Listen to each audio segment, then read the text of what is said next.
about half an hour, then we have question and answer session. So if you are all set, then the floor is yours.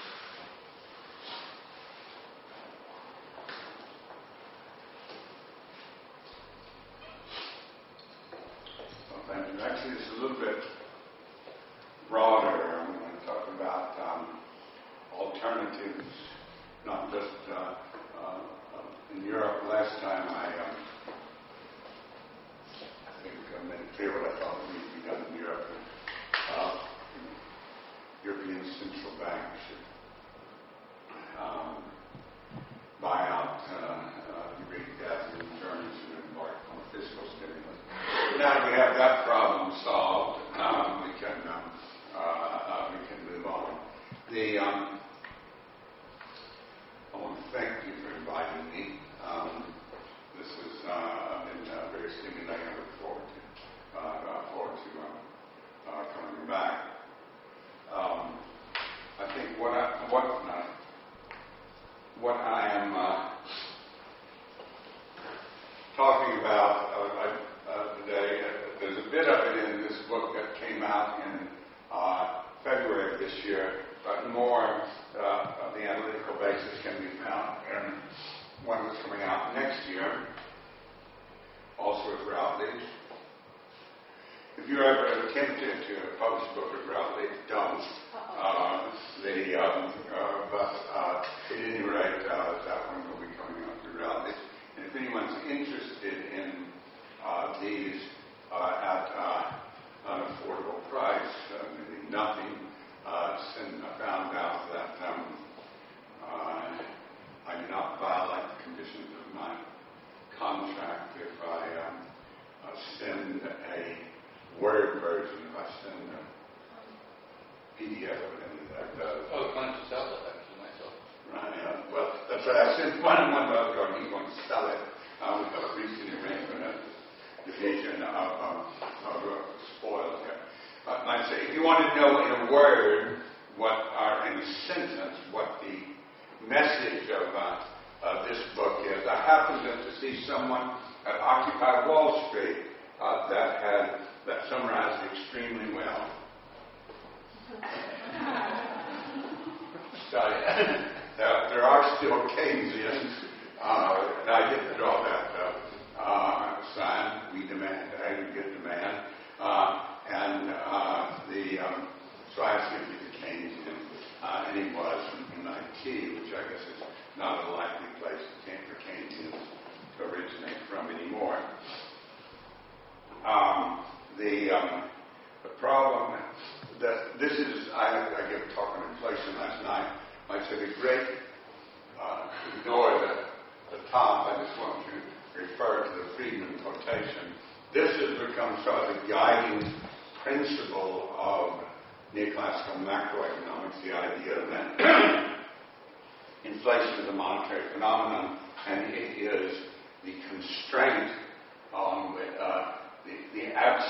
it is not only a constraint on policy, it becomes a goal of policy. And then there's this quotation from Fisher and Easterly, which then links inflation to fiscal policy, which then basically says, if you have inflation, it must be because the money supply is expanding. And how has it happened if the money supply expands? Governments just don't print money anymore under normal circumstances.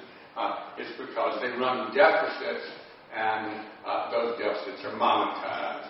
And so inflation is always a result of excessive government expenditure. So an inflation goal implies a deficit goal. Of course, the neoclassicals are obsessed with inflation. It might be seen as the four horsemen of the apocalypse, being inflation, justice, taxes, and regulation, and that's what we're fed. And they cause anxieties, like with the famous painting of the screen. The hypothesis is more general than that. It's based on general equilibrium view of macro, and I've always felt that general equilibrium is a fantasy, and sort of like unicorns are a fantasy. So, but the neoclassical, if you go to any neoclassical textbook, or you ask your student, you ask the class, what is the relevance of that to real policy? They will say, well, it gives us guidelines. Generally, competitive full employment doesn't exist. Perfect competition doesn't exist. But it's a guide to the real world. Well, that's sort of like saying, if you want to understand a horse, first understand the unicorn. And then the imaginary creature will tell you what the real creature is like. Well, I think that is a relatively new consensus. I follow another tradition, one represented by Tinbergen. I hope that the whole younger generation has heard of Jan Tinbergen. Unusual in many ways, one for his anti-fascist activity during World War II, but the other thing, the Tinbergens, there were two Tinbergens, son of us had a very proud mother and father, because they both won Nobel Prizes, the only case in which there's two in one family. Young Tinbergen won for economics, and his brother won for it in the medical field. Okay. It's policy making, the alternative to the neoliberal policy approach is quite clear. It comes out of Keynesianism, and I think the policy theory of it comes directly from Tinbergen. And that says governments have a number of goals, they have a number of targets, and in order to achieve these, you must have a number of instruments which are at least equal to the number of targets. So in this case, 5 targets, so you must have had at least 5 instruments. It's better to have more, because then you have some flexibility. And my general approach, which is some people would call Keynesian, actually it isn't Keynesian, if you mean Keynes. The first one there, I have output stabilization, which is, I use that term to claim the word stabilization back from the neoclassicals and the neoliberals, for whom it means low inflation and a sustainable balance of payments. I want to claim that back, so that if your ambition is to stabilize the economy, you want to stabilize employment at a high level and output near its potential.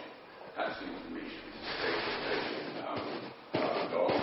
And I would see that being achieved through the public expenditure instrument.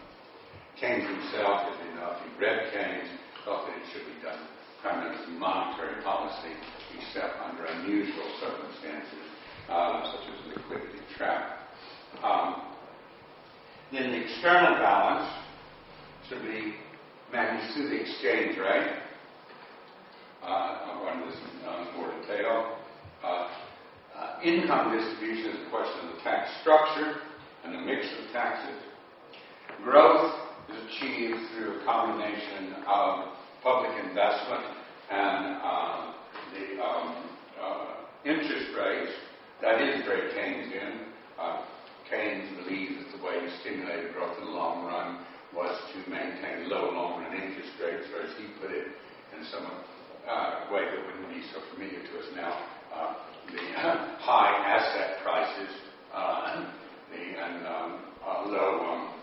low yields on bonds, encouraging investment, and then inflation.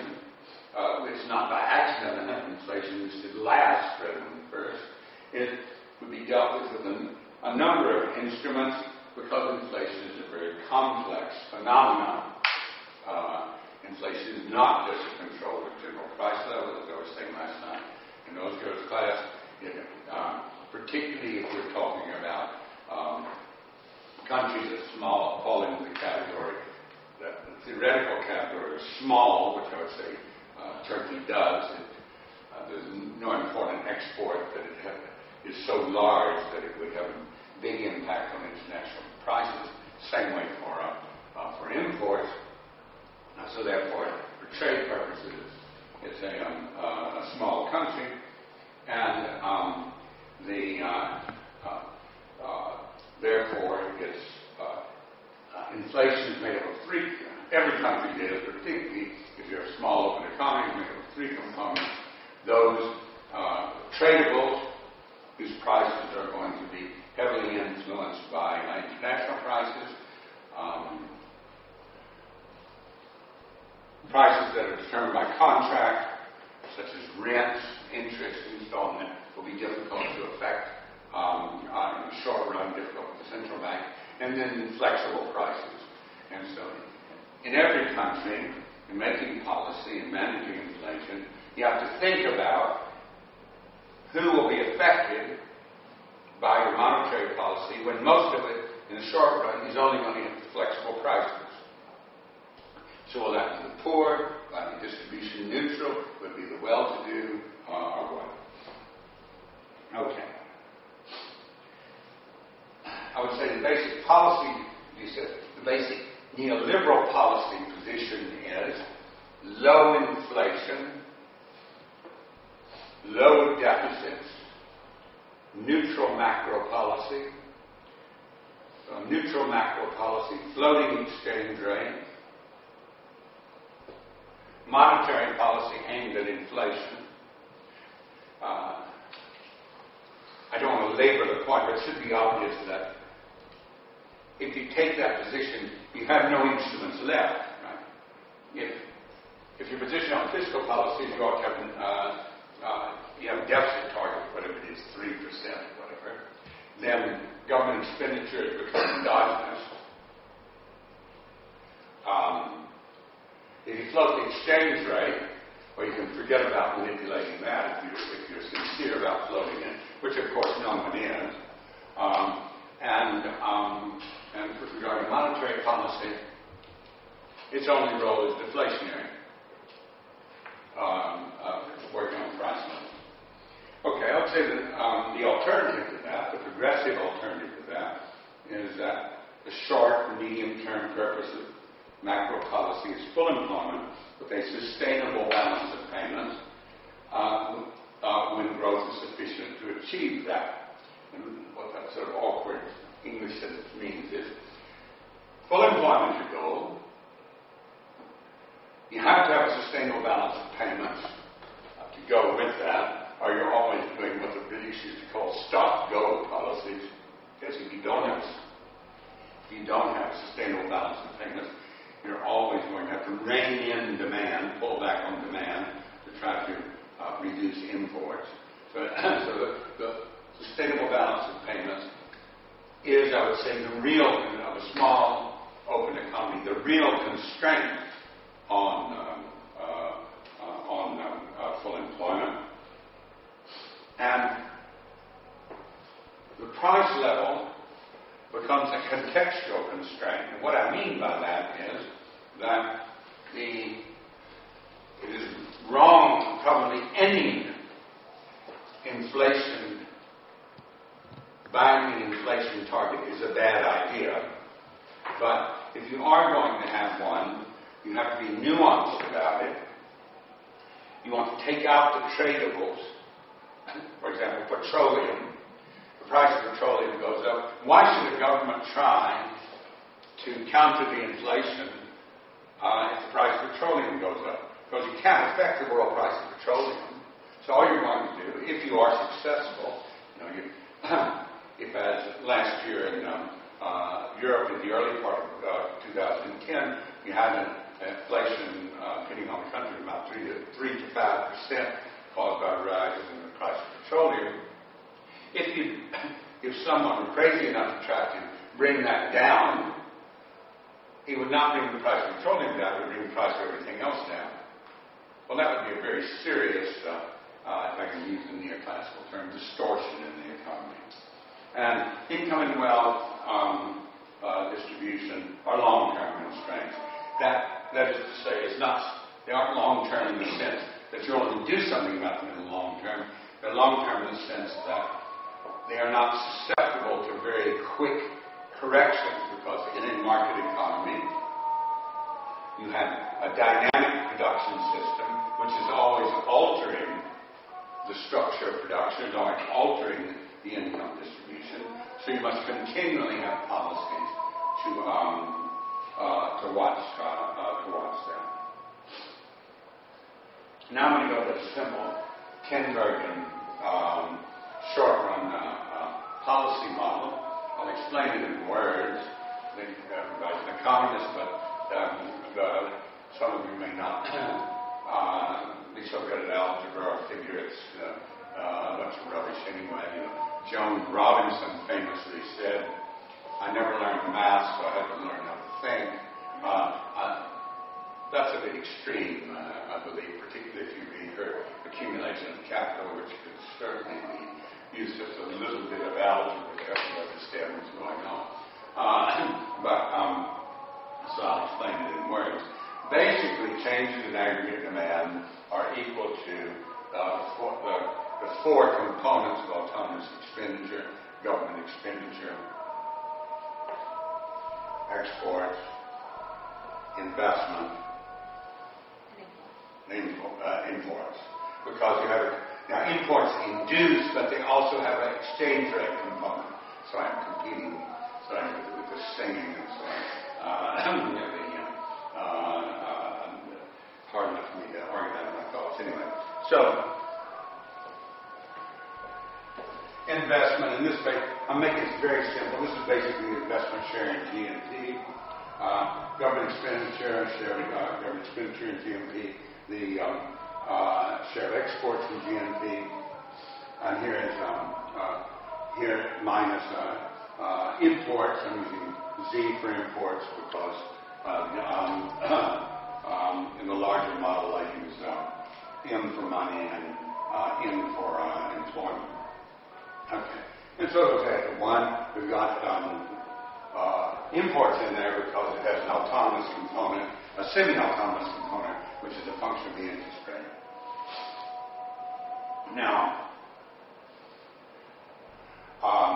to a far small economy, if you are ideologically committed to a floating exchange rate, and if you go, by the way, to the IMF yearbook, you'll find that a minority of countries have what the IMF considers to be a free float, and almost all of them are developed countries. It may be that Turkey is now in that category, I'm not sure. It wasn't in that category in 2009, the last time I looked. I think it was in the category of, I can't remember, there are about 6 different categories, and the one with whether or not you have bans and other issues. But at any rate, small open economy, the exchange rate is an instrument. It works through the elasticities of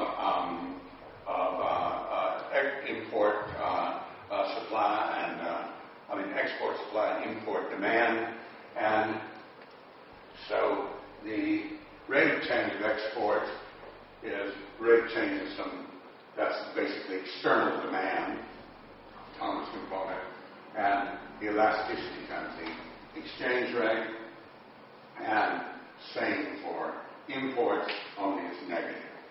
Okay.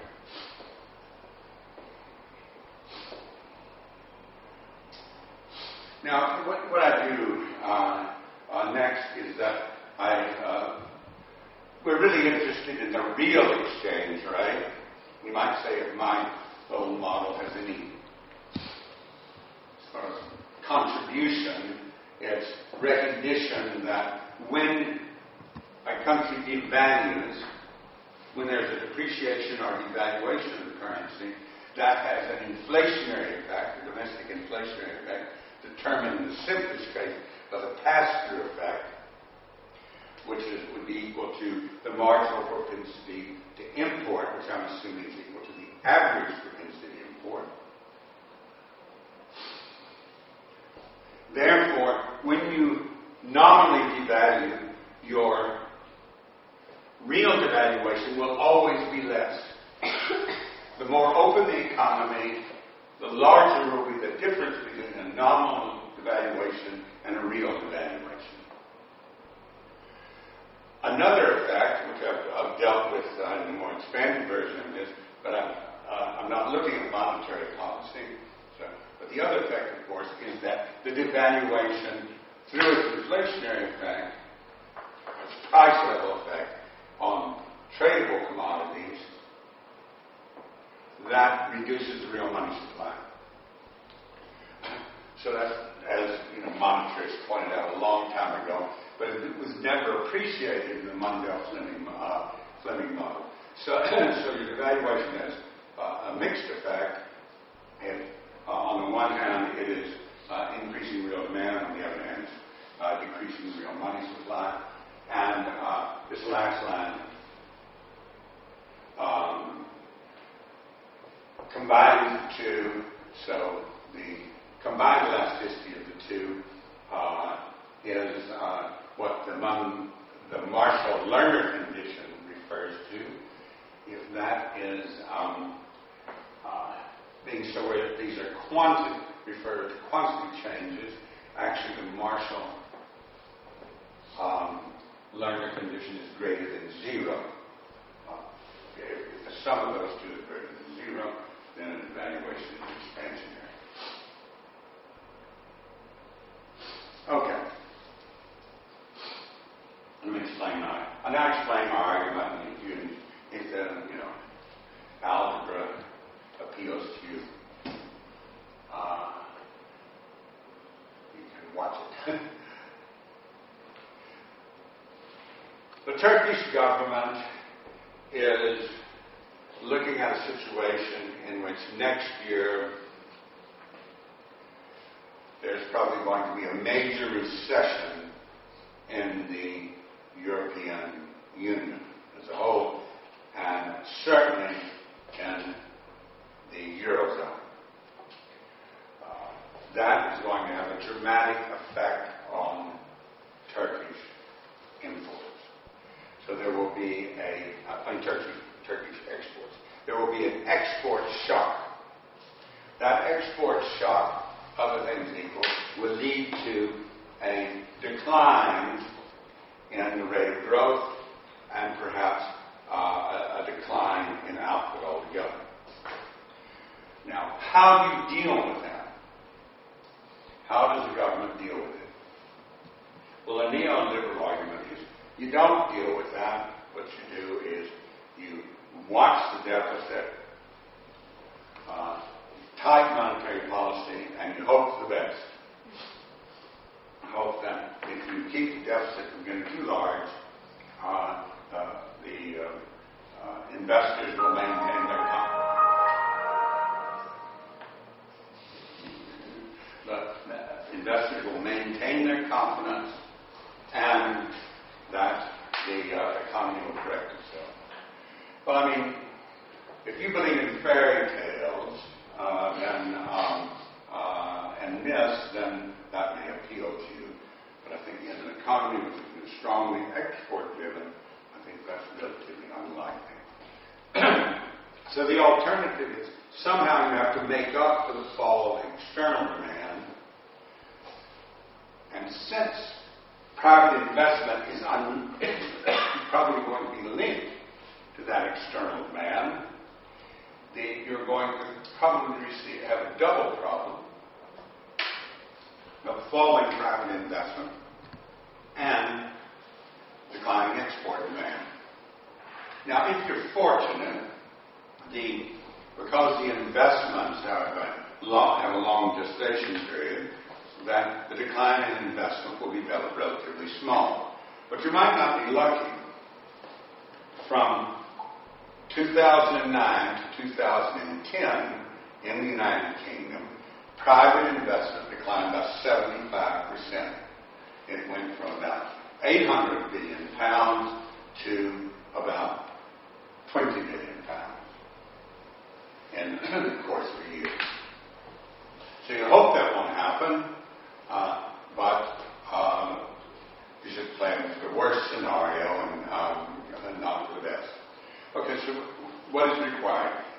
obviously require is an expansion of public expenditure.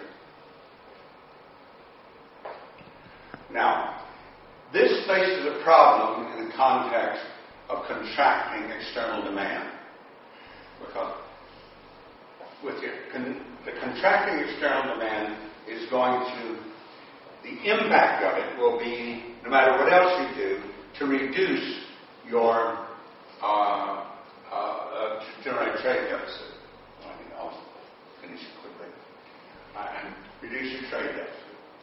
Increase the trade deficit. Create or increase the trade deficit. Turkey has a trade deficit, it'll make it worse. Okay. Your attempts to use fiscal policy will also cause the trade deficit to become worse. Because if you expand the economy, then you'll expand the imports. Okay, so fiscal policy alone is not enough. And the other instrument you use, obviously, exchange rate. You manipulate the exchange rate. What you're trying to do is to adjust the exchange rate such that you compensate for a trade deficit while fiscal policy is compensating for the demand deficit. I'm rather than go through the other slide, I'm going to skip towards the end because we're running late and you can read the paper in the event. This policy has a couple of characteristics. One is, as is generally recognized, there is a delicate balance between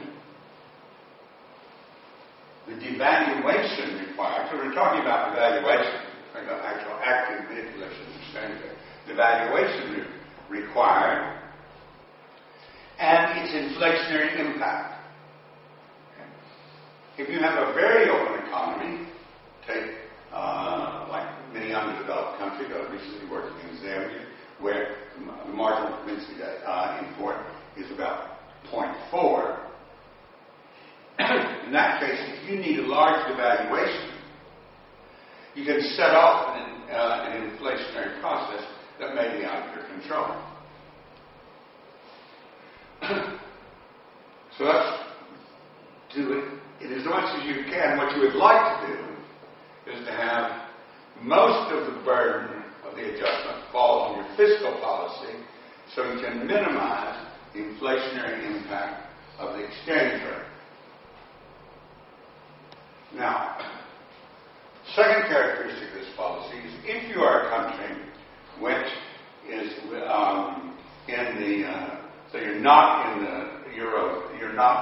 the Eurozone, but in the European Union, and you're seriously, if you take seriously the budget limits and the inflation limits, there may be no feasible region for this policy. That is, your fiscal expansion that would achieve the output you want may take you past the deficit limit, and the exchange rate adjustment that's necessary may take you past the inflation target.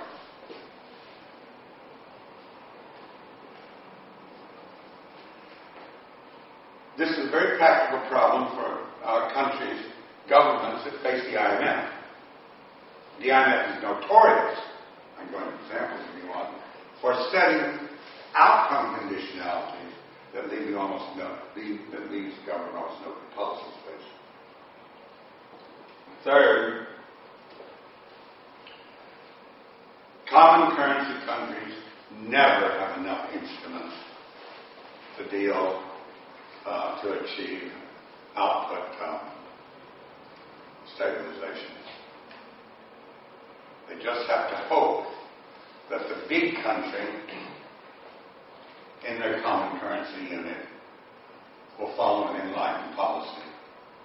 That's because they don't have an exchange rate, and they don't have monetary policy, and they don't really have fiscal policy,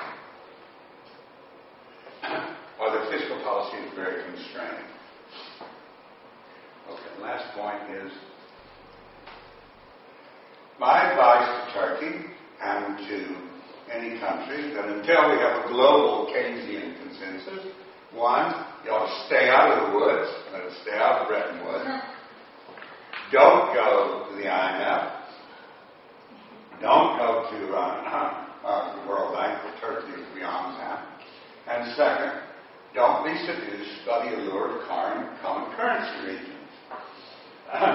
Stay out of the euro, and if you're in it, leave. Because you're going to be carried down with it. Okay, thank you. Thank you very much. There's so many things in your presentation. But I have, on my part, some questions. But first, let's see how others have. So your third point essentially answers the question of the talk.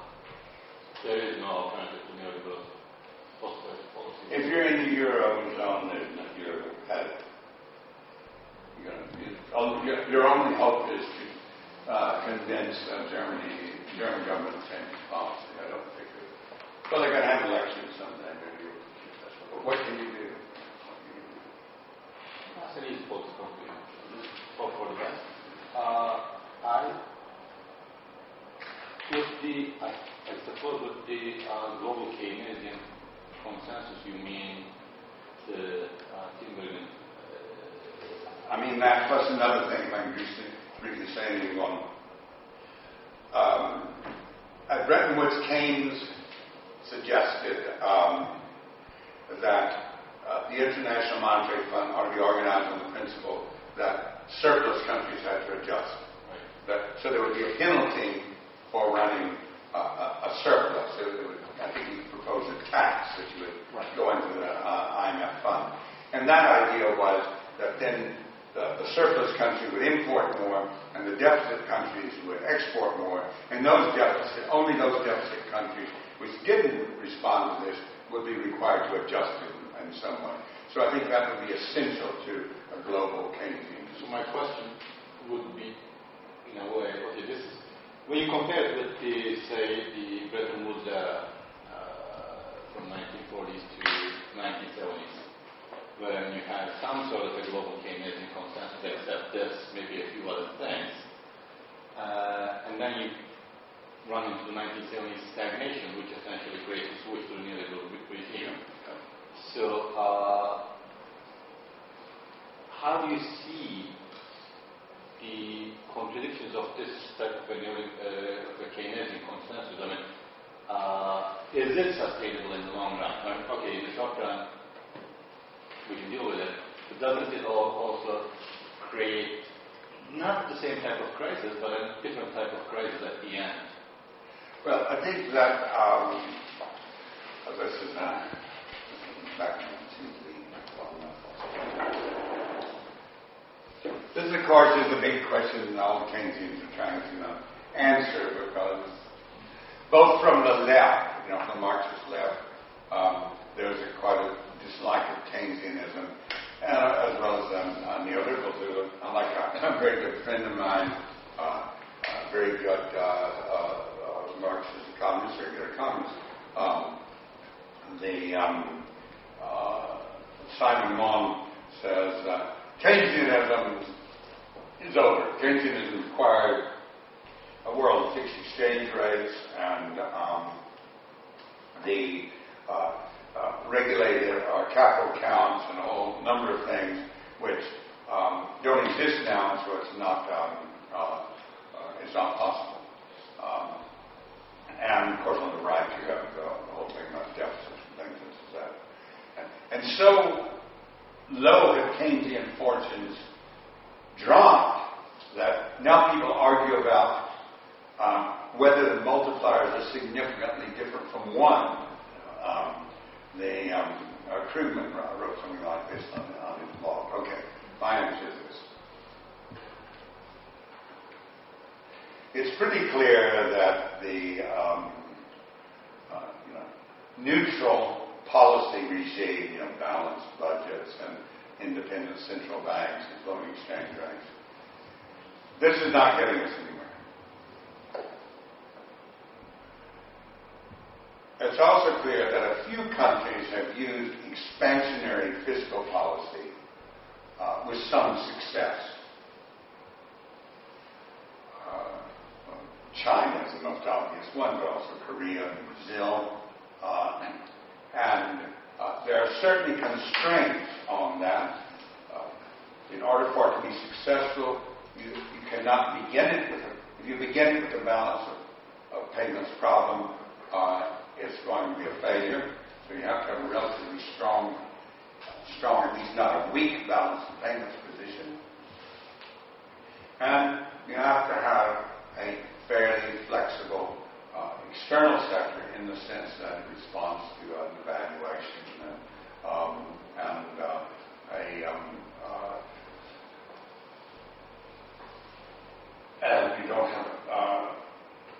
and you don't have a large public external debt.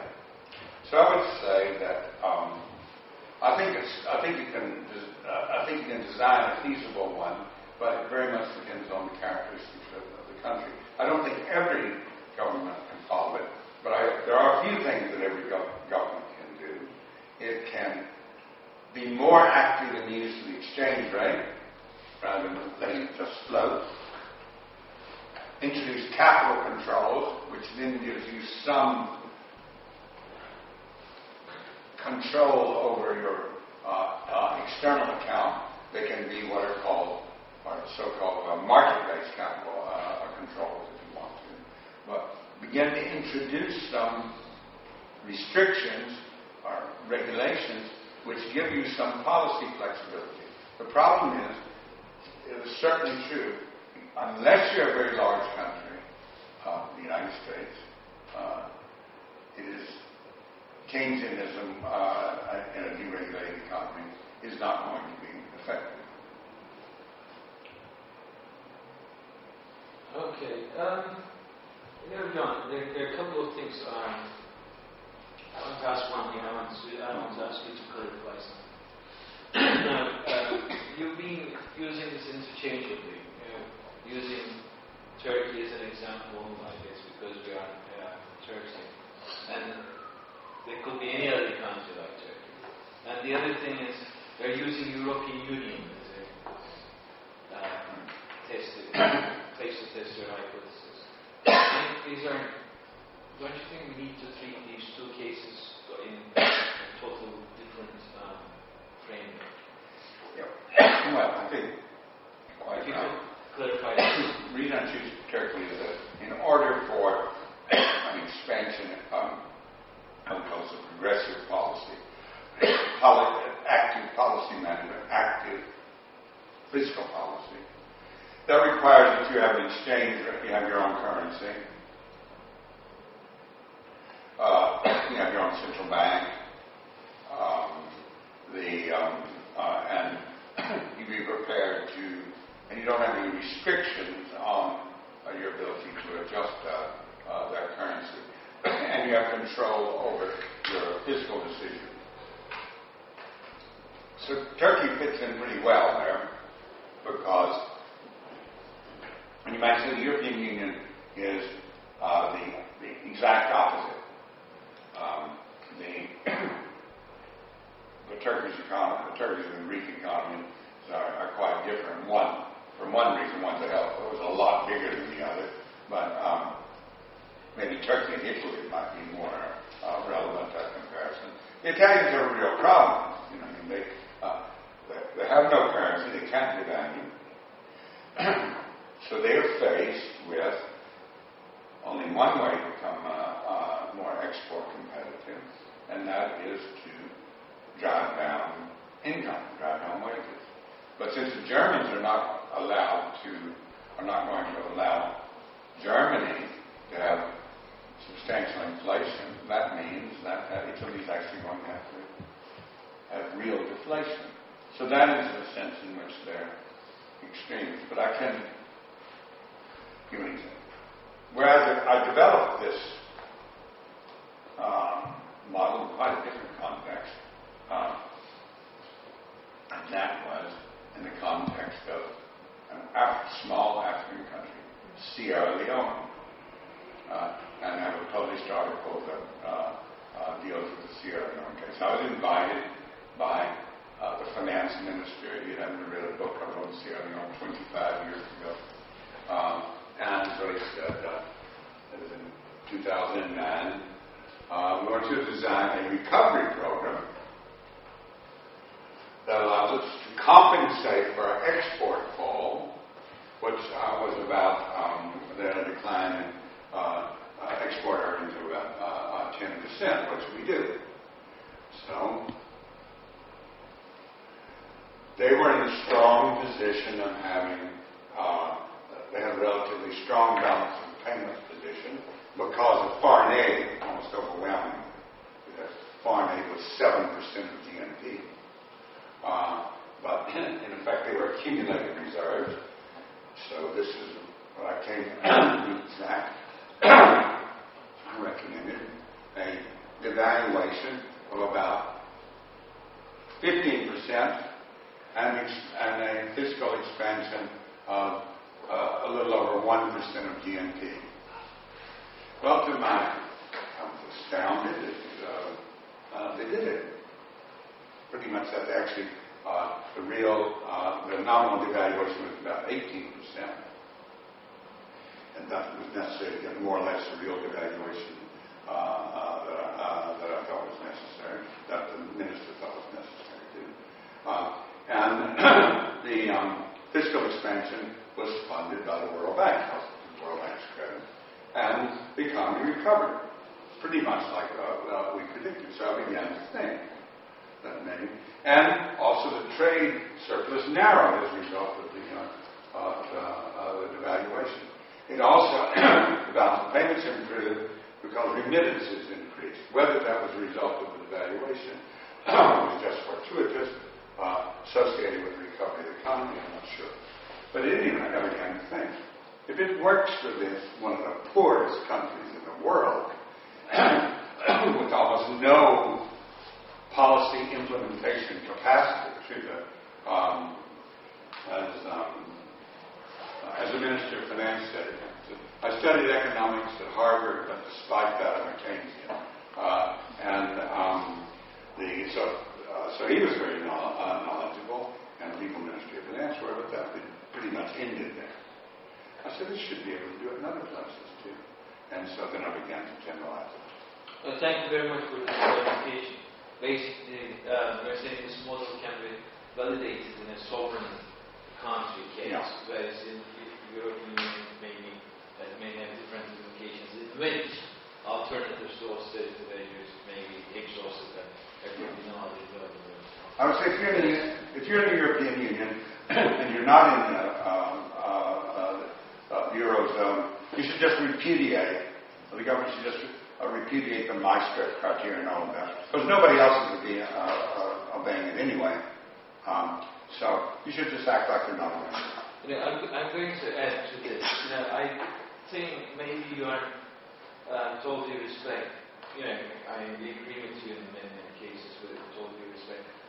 With regards to this model, when you put it in the EU context and looking at the EU and trying to develop some of the alternatives to what is being pushed forward in the European Union, and I think your model should also include, before coming to these conclusions, something else, which is lacking. I don't see it in there. Maybe in the broader model you have, and that is institutions. Now, if we look at the crisis in the EU and see it as our IMF friends see it, like exploitation between periphery and center, based on sovereign states not being able to carry out their monetary and fiscal policies. If we see it in this context, yes, I would say your conclusions, you may arrive to these conclusions. But if you see economic crisis in the EU as banking crisis rather than German crisis or Greek crisis, then we need to we have to take into account the reform of the institutions. in other words, if we take into account these institutions, then probably there is no need to implement an expansionary monetary policy in the EU, since the money is already there. But the problem is that banks are not lending to each other. The banks are not lending money to the private sector. There is a type of relationship developed between the banks themselves, these institutions, are stalling.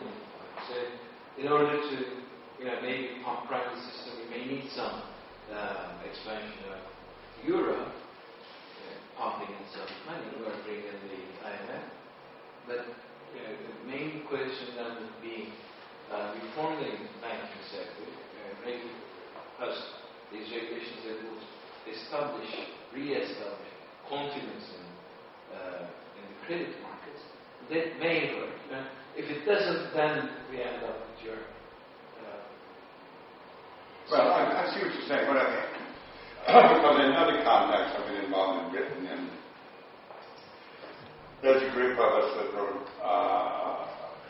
wrote a paper, an e-pamphlet, on a British investment bank, and basically what we propose is that the government should fully nationalise the Royal Bank of Scotland, which it has ownership of, but it doesn't exert authority over by its choice. And it should use that to make loans for infrastructure projects. Now, several people thought it was a good idea. Skidelsky, for example, has a similar idea, and he held a meeting in the House of Lords where we were invited. Okay. Well, I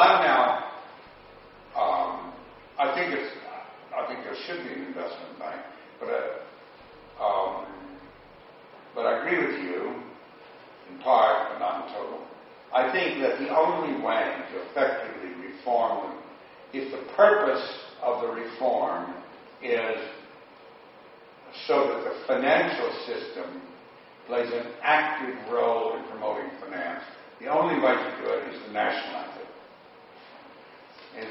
And either to actually nationalize it so it's under, the Ministry of Finance or Ministry of Banking, or to mutualize it, in which it is limited and it would have a statutory limit on the profits that it can make, and you would also put a limit on how large the reserves it could hold. So it's sort of like tax-free foundations. They can only hold so much of their the income they receive. They have to disperse it. Banks do the same. But I don't think that that's enough. And the reason I don't think that's enough is that an active fiscal policy involves much more than merely stimulating involves much more than stimulating the economy. It involves income distribution targets. It requires balancing short-term, medium-term, and long-term growth. I mean, ideally, what a active fiscal policy does is, in the short run, it brings you to full potential. That's what it does in the short run. In the medium term, it keeps you from straying either side of it. It keeps the economy from overheating and keeps the economy from being below potential. And in the long run, it raises that potential. And it seems to me reforming the banking system is essential to that, but the lead has to be done by the public sector. So I'm not a macro guy, and this question might be relevant, but you're suggesting, we have to use this active fiscal policy, expansion of fiscal policy. But don't you think there is a risk of crowding out the private investment, so that in the long run, even though you were saying we have the chance to achieve higher potential, full employment potential, but if you, crowd out private investment, there is another side of the story which will, decrease the likelihood of achieving a growth potential. So how do you link between all? Okay, well, first we need to look at the question of when does crowding out occur? Crowding out can occur at less than full employment. It can occur less. It's obviously at full employment, by definition, the increase in any expenditure requires a reduction in some other expenditure. That's a characteristic of when you're in full employment. That, by definition. I'll come back to that in a minute. If you're less than full employment, you can get crowding out if you're at less than full employment and the public, quote, public, is holding its desired amount of bonds, and the government wants to increase its expenditure by borrowing, then by definition, buying more, borrowing more, which is selling bonds, will drive up the interest rate. Now, there are two ways to get around that problem. Your full employment. One is to monetize the deficit. And I'm probably one of the few people in the world that doesn't think that's a problem. I think at less than full employment, monetizing the deficit is not a problem. In fact, we're doing it on a massive scale in Britain and the U.S. It just so happens that a lot of it's not through the government yet, but it's through the purchase of toxic assets. But it's the same thing. Okay. So, if you're worried about crowding out, you can monetize the deficit. Or there's another way you can go. You can make the public investments complementary to the private investments. For example, it seems to be pretty obvious in Turkey how you would do that. You go for infrastructure and other things that reduce the cost of transport, and you invest in training institutions and things such as that, which are complementary to the private sector. Japan made this an essential part of its fiscal policy, long-run fiscal policy, in which businesses and the government would actually sit down together and plan what the investments ought to be through the National Planning Agency, or whatever. I think it's called, what is it called? The Ministry of Planning. No, it's called the National Planning Agency. That's MITI, that's right, MITI. Ministry of Industry and... That's right. Okay. So, I think that this is a problem that can be dealt with. The difficulty arises if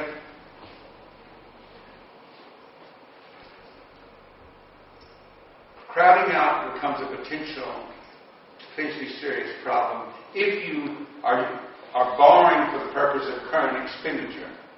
Then you're borrowing for consumption. Basically, the government is borrowing for consumption, and there's very little complementary except through aggregate demand through the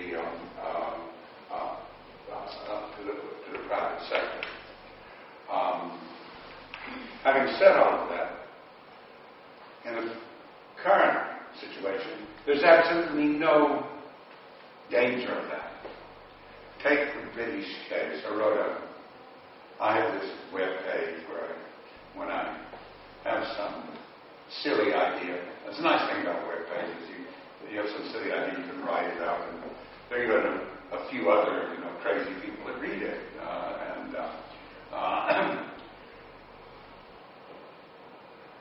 2 weeks ago, I also ran a Social Europe Journal, which, if you don't know this, it's online. It's called Social Europe Journal. It's excellent. It has a lot of people write from it. Everyone who's like me to the La Fontaine has an article in it, and Stiglitz did, Improvement, and so on. They rerun some articles there, some of their own. I looked at British bond yields, and if British bond yields are below 1%. And when there was, just about 3 weeks ago, when there was this the first big scare about Italy. The demand for British bonds increased. British bonds are a safe haven, believe it or not. And U.S. bonds are a safe haven. Those two governments do not have to worry about crowding out. Now, whether what is the case in Italy or Germany, or I don't know, but certainly in Britain and the United States, it's not a problem. So that's a long-winded way of saying. I think it depends on each country, the circumstances of the country, the nature of the bond market, how the government is going to borrow. Also, is it borrowing long-term or is it borrowing short-term? These are all things that are open to policy. In some cases, you may be right, it may be a bad idea. I think you can't generalize about it.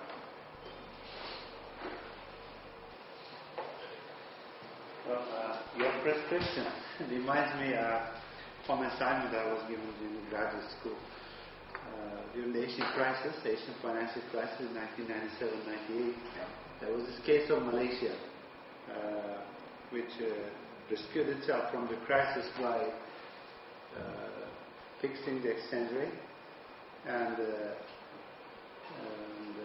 lifting the, not lifting, but almost abolishing free movement of capital to have the autonomy in printing money. So it sounds quite similar to that case. So I agree with this, and I think it should be a nice way to get you out of crisis. That was just an addition to your. Yeah, I think the Malaysians, the Koreans did something similar, though they were not as successful for various reasons. But you're quite right, and that should be contrasted at that time. Right after the Asian crisis, I worked in Indonesia. I was working for. We were doing a report on the Indonesian economy, which, because some people didn't deliver. I delivered, but some people didn't deliver. It was never published, which is too bad.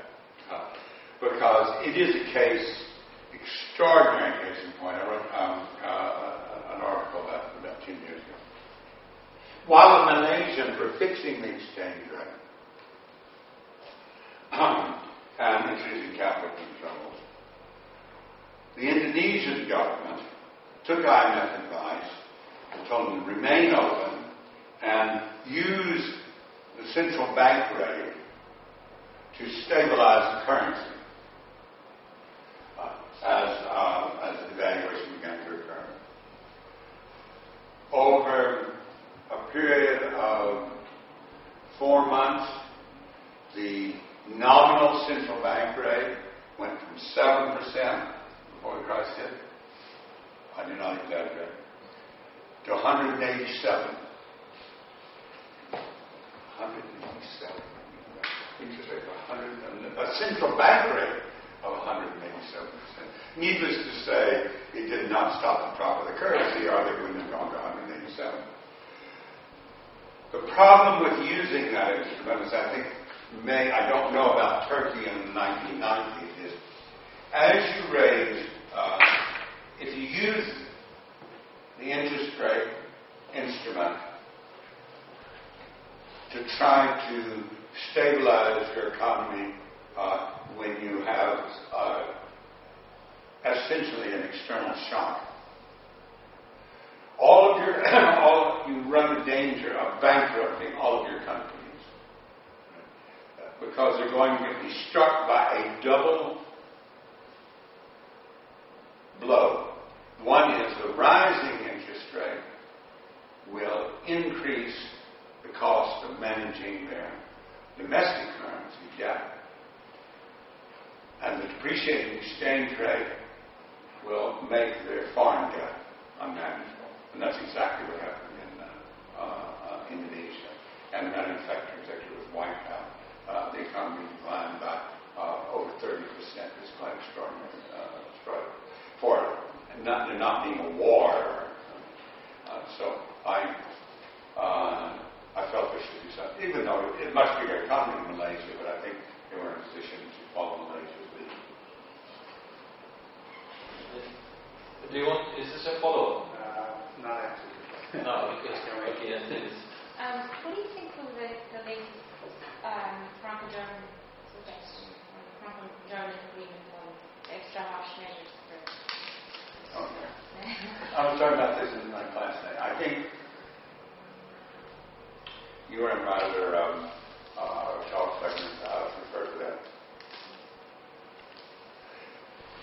What Merkel said, I only know what I read in the New York Times and then online and on The Guardian, that they're going to make treaty and it's going to have stricter rules on fiscal policy.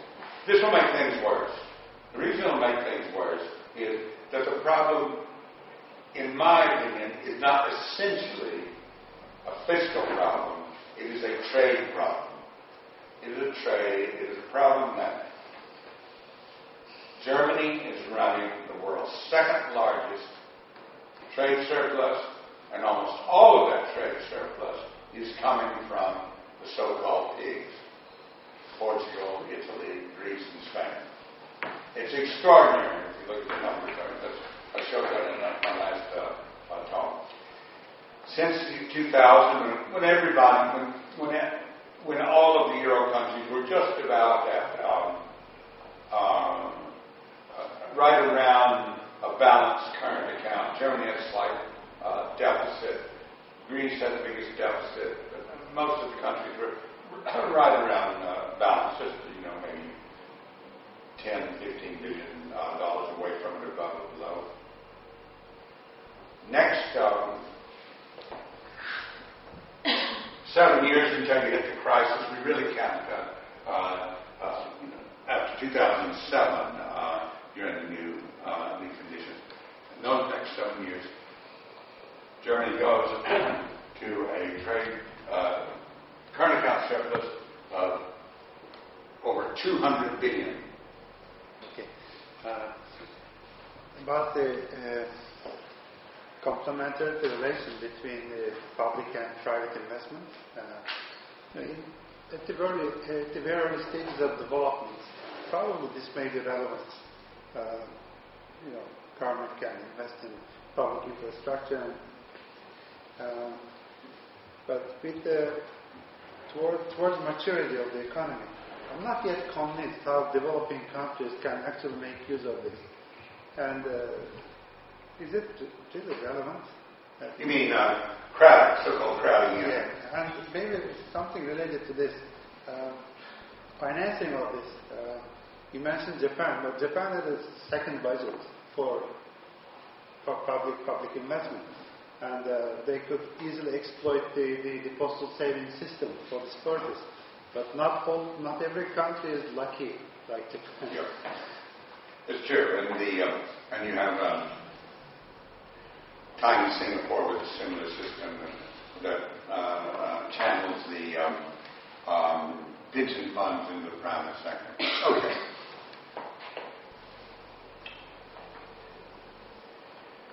Very low-income countries are, let's say, countries with weak financial institutions.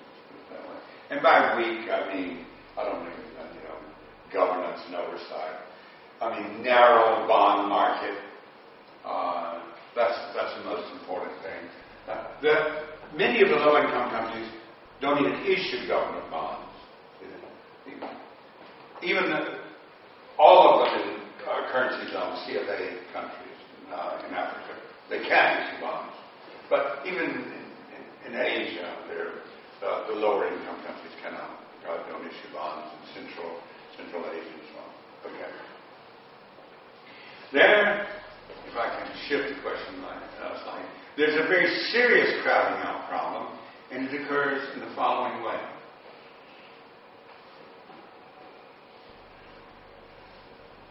The government decides that it can't. I'll take a concrete example. Wherever, Zambia, with one of the more developed financial sectors now. The government, there's a law that the government cannot monetize the deficit. All deficits have to be funded either through external grants or through borrowing from the private sector, selling bonds. Now think about what happens if you have a narrow bond market. This is a country of about 12 million people. It has 6 banks, private banks. The government goes to sell those bonds to these private banks, about the only institutions that are willing to buy them. They could buy them.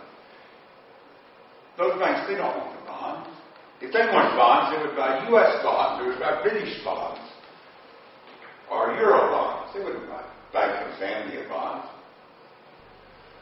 So therefore, you've got this law that prevents you from monetizing a deficit. So what do? You just have to set the interest rate so high that those banks can't pass it up. As one of the bankers said to me, a Zambian said, government bonds are a license for us to print money. We got then I think it was 15% on government bond. We have a Felix convertible exchange rate. We convert into euros or pounds or dollars. We send the money out. No cost, no risk. Why would a bank ever lend for a productive purpose in that case? Well, of course he wouldn't, and they don't. You're a businessman, you have a project, you're going to build a factory, you go along to the bank, they don't really lend any money. I mean, it gets serious. When you get 17% on a bond, you don't care about the inflation rate because you get converted into foreign currency and send it out anyway. So that's the really serious crowding out problem. And I would say the only way to get around that really is to monetize the deficit. But that is not without its problem, but probably a lesser problem than having these very high interest rates that basically crowd out, that discourage the banks from making private investments. Okay. If we don't have any other comments, questions, please join me